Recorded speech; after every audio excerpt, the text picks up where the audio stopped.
Il n'a pas compris que les Français avaient un besoin de protection très important aujourd'hui, de souveraineté au sens le plus serré du terme. C'est ça l'enjeu de la prochaine présidentielle, et que l'espace est complètement laissé vacant par le Rassemblement national à cet égard.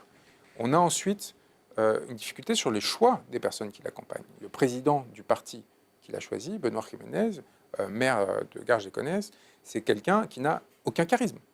Au-delà d'avoir aucune autorité, ainsi de suite, c'est quelqu'un qui n'incarne rien. Donc en fait, il fait bien son travail. Ce à quoi, à Garges-les-Gonesse, c'est pas la même chose que d'être président du parti de la force politique qui va diriger la France. Garges-les-Gonesse aussi. Hein, non, mais c'est pas du tout du mépris. Repos, c'est pas du tout à l'égard de M. Jiménez le problème. C'est à l'égard de l'autosabotage que je vois déjà commencer à se mettre en œuvre chez cet homme qui pourtant porte des aspirations importantes chez une partie de la population et qui pourrait proposer une voie médiane entre la marginalisation croissante que connaît la France insoumise et la trahison absolue que propose le Rassemblement national, y compris par rapport à leurs propres idéaux, et ce bloc central dont quand même notre objectif commun devrait être d'éviter à tout prix qu'ils se remettent au pouvoir et qu'ils recréent une figure similaire à celle de Macron pour nous imposer 5 à 10 ans de plus, parce qu'entre-temps, c'est des vies qui sont détruites. Hein, et c'est des espérances de vie au pluriel pour les Français qui sont dévastées.